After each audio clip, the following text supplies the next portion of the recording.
اعوذ باللہ من الشیطان الرجیم بسم اللہ الرحمن الرحیم۔ میں عرض کر رہا تھا جملوں کی قسموں کو، اور وہ جملے کے جو محل اعراب نہیں رکھتے اس کی پہلی قسم عرض کیا، جسے جملے ابتدائیہ کہتے ہیں، اور کئی بار اسے جملہ مستانفہ بھی کہا جاتا ہے۔ اور ذرا سا کچھ باریک نازک فرق اس کے استعمال کے لیے، اس لفظ کے استعمال کے لیے بیان کیا گیا، جس کا میں نے ہلکا سا اشارہ کیا پچھلے درس میں۔ اس کی تفصیل میں جانے کی ضرورت نہیں ہے، چونکہ وہ ہمارے لیے مورد بحث نہیں ہے۔ بہرحال پہلا جو جملہ ہے وہ جملہ ابتدائیہ ہے یا جملہ مستانفہ ہے، جو محل اعراب نہیں رکھتا ہے۔ اب یہ چاہے شروع میں آئے عبارت کے یا عبارت کے بیچ میں آئے، لیکن ما قبل سے اس کا رابطہ نہ ہو تب بھی مستانفہ کہلاتا ہے۔ تو یہ جو جملہ ابتدائیہ جملہ مستانفہ ہے، یہ محل اعراب نہیں رکھتا، جیسے نور الشمس لا یخفیٰ۔ نور الشمس سے مبتدا، لا یخفیٰ خبر، دونوں مل کر کے، مبتدا اور خبر مل کر کے جملے ابتدائیہ جملے مستانفہ بنیں گے۔ اس کے بعد جملہ معترضہ ہے۔ جملہ معترضہ وہ جملہ ہے کہ جو عام طور پہ دو ایسی چیزوں کے بیچ میں اعتراض یعنی حائل بن کر کے آ جاتا ہے کہ جو دو چیزیں آپس میں ربط رکھتی ہیں۔ جیسے مولانا کانا عادلاً، ہمارے جو آقا تھے وہ عادل تھے، یہ مولانا مبتدا ہے، کانا عادلاً جو ہے خبر ہے، ٹھیک ہے۔ ہمارے مولانا جو ہے وہ عادل تھے۔ بیچ میں مولانا کے اوپر رحمت نازل کرنے کے لیے ایک دعائیہ کلمہ بڑھا دیا گیا، مولانا رحمہ اللہ۔ تو رحمہ یہ ہے فعل اور مفعول مقدم، چونکہ ضمیر متصل ہے اور فاعل جو اس میں ظاہر ہے، لہذا مقدم کرنا واجب ہے، ضمیر کا ایسے موقع پر مفعول کا مقدم کرنا واجب ہے۔ تو رحمہ یہ ہے فعل اور مفعول، اللہ جو ہے فاعل۔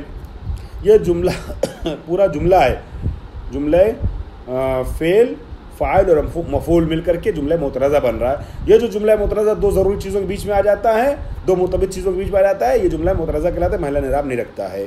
اسی طریقے سے جملہ مفسرہ ہے۔ جملہ مفسرہ وہ ہے کہ جو محذوف فعل کی تفسیر کرتا ہے۔ جیسے ہم باب اشتغال میں پڑھتے ہیں زیدن ضربتہ، تو زیدن جو ہے وہ منصوب ہے کس کی وجہ سے؟ اگر زیدن ضربتہ ہوتا تو زیدن مبتدا ہوتا، ضربتہ خبر، لیکن زیدن اور اگر زیدن ضربتہ ہوتا تو ہم کہتے ہیں زیدن مبتدا زیدن مفعول مقدم، ضربتہ خبر، ضربتہ جو ہے وہ فعل و فاعل۔ لیکن اگر زیدن ضربتہ ہے، ہمیں اس سے کام ہے، تو زیدن ضربتہ میں ہم کہتے ہیں ضربتہ فعل فاعل مفعول ہو گیا۔ یہ جو زیدن منصوب ہے کس کی وجہ سے منصوب ہے؟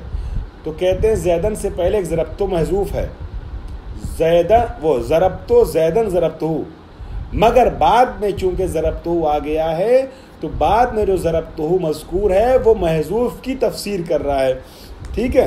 یہ والا جملہ محل اعراب نہیں رکھتا ہے۔ مثال انہوں نے کیا دیا، العلم کیا ہے، اتقنہ،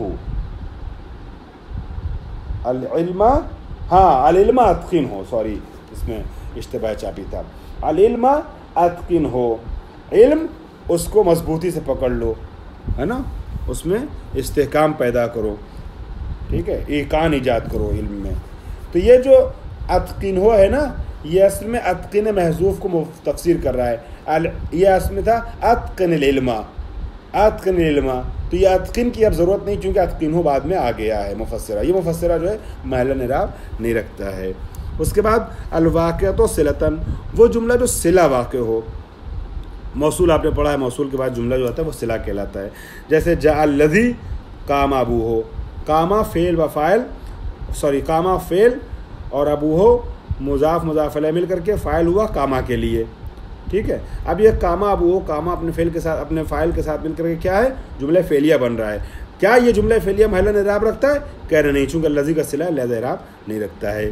اسی طریقے سے الواقعۃ جواب للقسم، وہ جملہ بھی محل اعراب نہیں رکھتا ہے کہ جو قسم کا جواب واقع ہو۔ جیسے وحقق لأفعلن، واو قسم ہے، حق کا یعنی تمہارے حق کی قسم، میں ایسا ضرور کروں گا، تو لأفعلن جو ہے جو جواب قسم ہے، محل اعراب نہیں رکھتا۔ یہ سب آپ لوگ لکھ لیجئے۔ الواقعۃ جوابا لشرط جازم لم یقترن بالفاء اور بإذا الفجائیہ۔ اس کے پہلے ہم نے پڑھا ہے کہ شرط جازم کا جواب اگر کوئی جملہ واقع ہو تو محل اعراب رکھتا ہے، اس شرط کے ساتھ اس قید کے ساتھ کہ وہ ہمراہ فا یا اضافہ فجائیہ و مثال دونوں کی گزر چکی ہے. لیکن اگر جواب شرط غیر جازم ہو یا جواب شرط جازم ہو مگر فے اور اضافہ فجائیہ کے ہمراہ نہ ہو تو محل نراب نہیں رکھتا ہے. جیسے ان تتنزہ عن الحوا تفلح، اگر تم خواہشات نفسانی سے اپنے کو بچا لو، پاکیزہ بنا لو تو کامیاب ہو جاؤ گے. تو فلن تفلح اگر ہوتا مثلا تو محل نراب رکھتا. یہاں پر فا نہیں آیا ہے جواب پر تو محل نراب نہیں رکھتا ہے جملہ.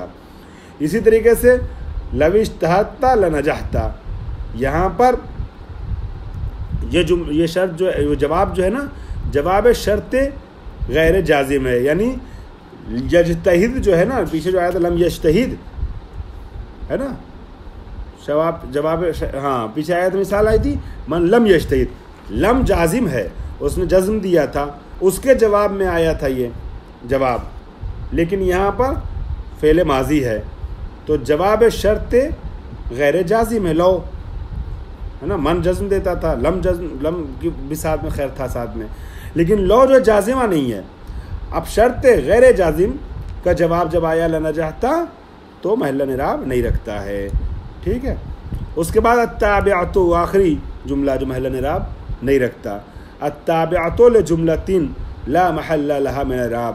میں جانتا ہوں کہ کہیں 1-2-4 منٹ کی وضاحت اور درکار تھی، مگر میں اس لیے وضاحت نہیں پیش کر رہا ہوں چونکہ ہمارا اصل درس یہ نہیں ہے. یہ میں پیش خیمے کے لیے، پیش خیمے کے عنوان سے آپ کے حوالے کر رہا ہوں. لیکن جتنا بیان کیا ہے میں سمجھتا ہوں اتنا کافی ہے وضاحت کے اعتبار سے اس درس کو دیکھتے ہوئے. ٹھیک ہے، جتنی ہم کو ان جملوں کی ضرورت تھی. میں نے آپ کی محبت میں ان جملوں کی تھوڑی سی مثال کے ساتھ وضاحت پیش کی، ورنہ صرف نام بتا دینا بھی کافی تھا. خیر، اب آئیے اس کے بعد فرماتے ہیں التابعۃ لجملۃ لا محل لها. یہ میں پہلے عرض کر چکا ہوں. وہ جملہ بھی محل نعراب نہیں رکھتا جو تابع ہو ایسے جملے کا کہ جس کا محل نعراب نہیں ہے.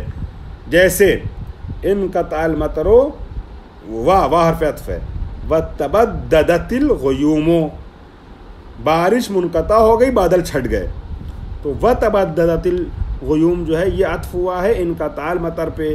تو چونکہ انقطاع المطر ابتدائی جملہ ہے، استنافیہ ہے، لہٰذا یہ بھی استنافیہ اس پہ عطف ہوا، محل نعراب نہیں رکھتا ہے. اب ہم عرض کریں ظرف اور جار مجرور کے لیے کافی باتیں بیان کرنے کا دل چاہتا ہے، چونکہ بہت اہم مسئلہ ہے یہ تجزیہ و ترکیب کے باب میں.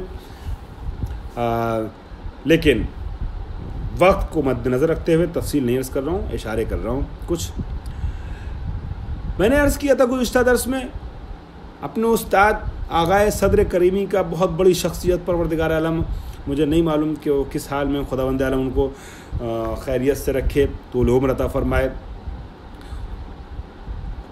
صدر کریمی بہت بزرگ اساتذہ میں سے تھے. ان کا ایک جملہ میں نے دہرایا تھا، کیا ظرف ہو، اور یہ جملہ اگر آپ کے ذہن محفوظ رہے گا تو جس طریقے سے ان کی بات 20-25 سال پہلے کی میرے ذہن محفوظ ہے، اسی طریقے سے آپ کے ذہن میں بھی یہ بات ہمیشہ بیٹھی رہے گی. تو وہ کہتے تھے کیا ظرف والجار مجرور کالفقیر والمسکین اذا افترقا اتحدا واذا اتحدا افترقا. فقیر اور مسکین کے طریقے سے ظرف اور جار مجرور کہ جب ایک ساتھ بولے جاتے ہیں تو الگ الگ مراد ہوتے ہیں، جب الگ الگ بولے جاتے ہیں تو ایک ساتھ مراد ہوتے ہیں. مطلب کیا ہے؟ جب ظرف کہا جاتا ہے کہ ظرف جو ہے وہ متعلق چاہتا ہے تو سمجھ لیے کہ جار مجرور بھی بولا جا رہا ہے، کہ جار مجرور بھی متعلق چاہتا ہے. اور کہا جائے کہ جار مجرور کو متعلق کی درکار ہے تو آپ سمجھ لیے کہ یہ کہا جا رہا ہے کہ ظرف بھی متعلق، چونکہ ان دونوں کا حکم ایک ہے. ظرف یعنی فوقہ، بعد وغیرہ متعلق چاہتے ہیں، یہ متعلق ہوتے ہیں کسی کے. اور جار مجرور جیسے فی، من، الی وغیرہ. ٹھیک ہے، تو جب ظرف بولا جائے تو جار مجرور کا حکم بتایا جائے تو ظرف مراد ہے. لیکن جب ساتھ میں بولے جاتے ہیں تو دونوں سے مراد الگ ہوتی ہے. ٹھیک ہے. اسی طریقے سے کہ جیسے کہا جائے فقیر تو مسکین بھی مراد ہے، مسکین کو کچھ دے دیجئے تو اس کا مطلب فقیر بھی مراد ہے. ٹھیک ہے. لیکن جب فقیر اور مسکین ساتھ میں بولا جائے گا تو دونوں کا معنی الگ الگ ہوگا. فقیر وہ ہے کہ جس کے پاس ایک وقت اگلے ٹائم کا کھانا نہیں ہے، ابھی کا ہے اگلے وقت کا نہیں ہے کھانا. یہ ہے فقیر، جس کے پاس ذریعہ معاش نہیں ہے، اپنی فیملی کا خرچہ نہیں چلا سکتا، یہ فقیر. مسکین کون ہے؟ اسوأ حالاً، جو فقیر سے بدتر ہے، نہیں اس کے پاس ابھی کا بھی نہیں ہے، اگلے وقت کا جانے دی، ابھی کا بھی نہیں ہے. جس کے پاس ابھی کا ہے اگلے ٹائم کا نہیں، وہ ہے فقیر، اس کو فطرہ آپ دے سکتے ہیں. لیکن جس کے پاس ابھی کا بھی نہیں ہے وہ اسوأ حالاً ہے، بدتر حال ہے اس کا، اس کو کہتے ہیں مسکین. لیکن جب ہم مسکین بولتے ہیں تو فقیر مراد ہے. جہاں کہا گیا فقیر کو دے دیجیے فطرہ تو آپ مسکین کو دے سکتے ہیں، کہا جائے مسکین کو دے دیجیے فطرہ تو آپ فقیر کو دے سکتے ہیں نا. اسی طریقے سے ظرف جب بولا جائے الگ سے تو جار مجرور بھی مراد ہے، جار مجرور بولا جائے تو ظرف بھی. لیکن جب ساتھ میں کہا جاتا ہے تو ظرف سے مراد جو ہے بعد فوق وغیرہ ہوتے ہیں، ٹھیک ہے، جو عامل نہیں ہے مستقلاً. اور جار مجرور جب بولا جاتا ہے تو یہ حروف مراد ہوتے ہیں، 17 حروف جو مستقلاً عامل کہلاتے ہیں. ٹھیک ہے. اب آئیے دوسری بات، وہ یہ کہا کرتے تھے استاد صدر کریمی کہ ظرف اور جار مجرور اور یہ جو ہے نا، یہ دونوں، یہ مجھے معاف کیجیے گا، مجھے نہیں معلوم مثال یہ دینا یہاں پر اس درس میں مناسب ہے کہ نہیں ہے، لیکن میں جو بات کہنا چاہ رہا ہوں بس اس کو سمجھنے کی کوشش کیجیے گا، باقی نہیں. یہ بیوہ عورتوں کے طریقے سے ہیں یا کمسن بچوں کے طریقے سے ہیں، 3-4 سال کے. بیوہ عورتیں جب بہت سن رسیدہ ہو جاتی ہیں، مسن ہو جاتی ہیں، بہت ہی بزرگ ہو جاتی ہیں، تو ان کے لیے کچھ آسانیاں فراہم ہوتی ہیں. اب ان کے اوپر حجاب اس طریقے سے لازم نہیں ہوتا ہے جیسے 9 سال سے لے کر کے مثلا 60-70 سال کی عورت کے لیے واجب ہے. اب جب 70-80 سال کی عورت ہو گئی، بالکل جو ہے وہ اس کی طرف کوئی توجہ کرنے والا نہ ہو، تو ایسی عورتوں کے لیے اپنے بالوں کو چھپائی شرعی مسئلہ ہے، نزاکت ہے، میں کہاں اس میں گہرائی میں جاؤں، لیکن بہت سی چھوٹ اور اجازت ملتی ہے. اسی طریقے سے بچہ ہے 12, 14, 15 سال کا ممیز بچہ، اس سے لوگ پردہ کرتے ہیں خواتین. لیکن 3-4 سال کا بچہ، دولہا شادی ہو رہی ہے، دولہا دلہن بیٹھے ان دونوں کے بیچ میں جا کے بیٹھ جاتا ہے، کوئی روکنے والا نہیں، کوئی ٹوکنے والا نہیں ہے، ان کی کوئی جگہ نہیں ہے. اس 3 سال کے 4 سال کے بچے سے نہیں کہا جائے گا ارے بیٹا تم یہاں کہاں کے بیٹھ گئے، اس کو نہیں، اس کی جگہ ہے، وہ اس کی کوئی جگہ نہیں، ہر جگہ ہے. اسی طریقے سے ظرف اور جار مجرور ہیں. یہ ظرف اور جار مجرور جو ہے نا، ان کے لیے وسعت کے قائل ہے نحوی، یہ ہر جگہ بیٹھ جاتے ہیں، ہر جگہ. حتیٰ 2 ایسے لازم اور ملزوم جو کبھی ایک دوسرے جدا نہیں ہوتے ہیں، ان دونوں کے درمیان بھی ظرف اور جار مجرور واقع ہوتے ہیں. ظرف اور جار مجرور کے لیے علماء نحو توسعہ کے قائل، لفظ توسعہ بولتے ہیں، توسعہ کے قائل ہیں، گنجائش کے قائل ہیں. ٹھیک ہے. اب متعلق، آج بھی میں داخل نہیں ہو پایا متن میں، لیکن اہم گوشے آپ کے حوالے کر رہا ہوں، یہ آپ کے آگے تجزیہ و ترکیب میں کام آئیں گے اور میرے لیے آسانی ہو جائے گی آگے آپ کو بات واضح کرنے میں. ظرف و جار مجرور کے لیے ایک بات اور کر دوں کہ متعلق چاہتے ہیں. متعلق کیا کیا ہے، میں تفصیل اگر آپ کا دل چاہے کہیں پڑھیے، میں تھوڑا آگے اور شاید واضح کروں، لیکن یہ بنیادی بات اردو میں اپنے ذہن میں رکھیے گا، آپ کو کسی کتاب میں نہیں ملے گی. میں دعوت سے کہہ رہا ہوں، میں دعوے سے بات کہہ سکتا ہوں آپ کو، یہ بات جو میں کہہ رہا ہوں یہ کسی کتاب میں نہیں ملے گی. اپنے ذہن محفوظ رکھیے گا میری طرف سے، اور یہ یاد رکھیے گا میں نے جو خود کتاب لکھی ہے تجزیہ و ترکیب اور وہ ادبیات میں، اس میں تحریر کیا ہے، مگر وہ منظر عام پہ بھی نہیں آ سکی ہے. مگر بہت آسان لفظوں میں آپ کو بتا رہا ہوں، ظرف اور جار مجرور، صرف یہ معیار ذہن رکھیے گا، ہر وہ چیز جو ظرف و جار مجرور کے معنی کو مکمل کرتے وہی اس کا متعلق ہے. ظرف اور جار مجرور بس اسی چیز کے متعلق ہوتے ہیں کہ جو ظرف اور جار مجرور کے معنی کو متعلق کرے، معنی کو مکمل کرے. اب وہ فعل بھی ہو سکتا ہے، شبہ فعل بھی ہو سکتا ہے، جو معنی کو مکمل کر دے وہی اس کا متعلق ہے. جیسے زید جلسہ فی الدار، زید بیٹھا گھر میں، جلسہ نے معنی کو مکمل کر دیا، اس کے متعلق ہے. زید جالسن علی المنبر، جالسن نے معنی کو مکمل کر دیا، وہ اس کے متعلق ہے. یہ میں نے سمپل سی مثال دی ہے، کہیں کہیں بہت دشوار ہوتا ہے، آگے مثال دوں گا. آج کے درس کا وقت ختم ہوتا ہے. وآخر دعوانا الحمدللہ رب العالمین.